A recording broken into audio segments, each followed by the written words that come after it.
All right, today we're going to dive into one of history's all-time greatest underdog stories. We're talking about how a really scrappy group of American colonists managed to win their independence from what was, at the time, the most powerful military on the entire planet. And that really is the question, isn't it?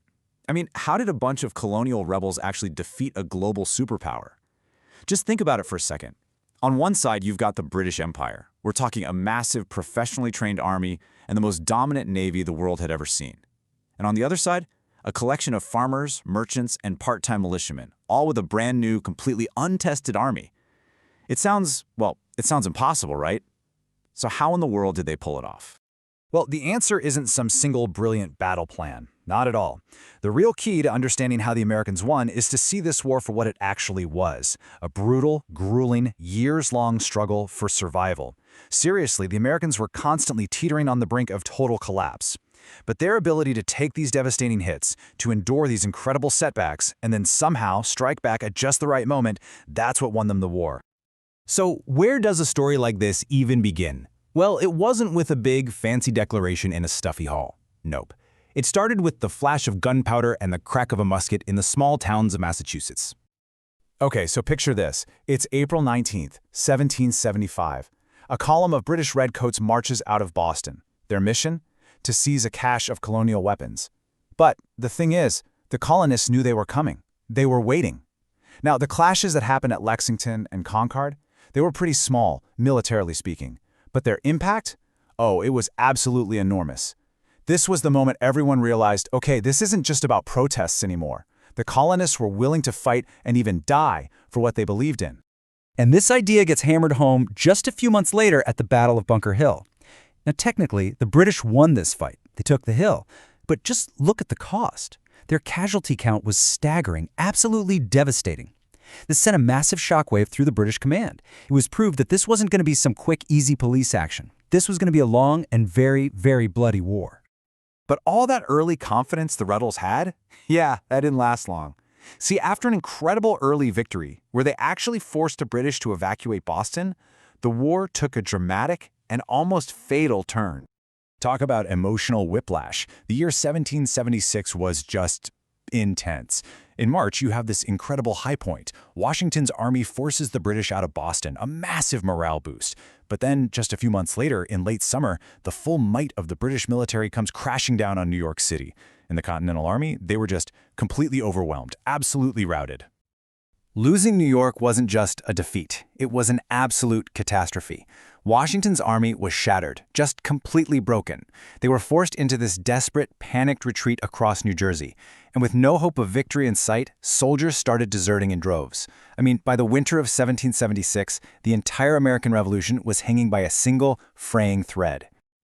And yet, it's right here, in this moment of absolute despair, that we see the first great comeback of the war. And it's led by a commander who understood that desperate times call for desperate and incredibly bold measures. So, with his army literally collapsing around him, what does George Washington do? He plans this stunningly risky counterattack. On Christmas night, of all nights, he leads his freezing, exhausted men across the treacherous, ice-choked Delaware River. Their target, a surprise attack on the Hessian mercenaries stationed in Trenton. And the victory was total. He then immediately followed it up with another shocking win at Princeton. Now look, militarily speaking, these were pretty small battles, but psychologically, oh, they were everything. In the span of just 10 days, Washington had single-handedly pulled the entire revolution back from the brink of extinction. He gave the American people a real, powerful reason to start believing again. So hope was back on the table, which was great. But to actually win this thing, the Americans needed a lot more than just hope. They needed help, real, tangible help. And in the fall of 1777, they were about to earn it, with a victory that would fundamentally change everything. Okay, this is a big one. At a place called Saratoga, in upstate New York, American forces managed to do the unthinkable. They surrounded and defeated an entire British army that was marching down from Canada. This wasn't just some small skirmish. This was the forced surrender of thousands of professional British and Hessian soldiers. It sent a strategic shockwave across the entire world. And this is why Saratoga is almost always called the turning point of the whole war. See, before this battle, the big European powers, especially France, they just saw this as a minor colonial uprising, something to stay away from. But after Saratoga, they saw a legitimate war, one with a realistic chance of success. And so, France officially entered the war as an American ally. And that meant crucial money, supplies, and maybe most important of all, a navy. So now, with France in the fight, the path to victory was finally starting to look clear. But it was definitely not going to be short. The war would drag on for 4 more grueling years. And it was during this period that the Continental Army was really forged into a truly professional fighting force. During this time, the Army had to endure that absolutely brutal winter at Valley Forge, a real low point of starvation and disease that somehow didn't break them. In fact, it's where they emerged as a real disciplined army, thanks to the non-stop drilling from a Prussian officer named Baron von Steuben. He literally taught them how to fight like a European army. Meanwhile, the war itself was expanding. Out on the western frontier and on the high seas, American and French forces started stretching the British resources thinner and thinner. Everything was building towards one final decisive showdown in Virginia. All right, this is it. This is the end game. Down at Yorktown, a large British army, led by General Cornwallis, finds itself in a trap. A big one. You've got combined American and French forces on land laying siege to his position, completely boxing him in. And this right here is where that French alliance paid its biggest dividend. Cornwallis's only way out was by sea, but a French fleet had sailed up and completely blocked the bay, even defeating the British ships that were sent to rescue him. He was totally hemmed in, on all sides, with zero hope of escape or reinforcements. Cornwallis had no other choice. He had to surrender his entire army.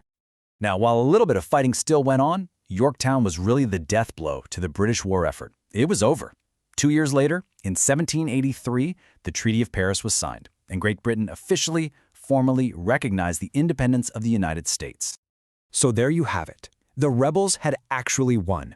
Through a combination of sheer resilience, some incredibly bold leadership, and a truly game-changing foreign alliance, they had defeated a global superpower. But as we all know, winning a war is one thing. Building a country from scratch, well, that's a whole other story.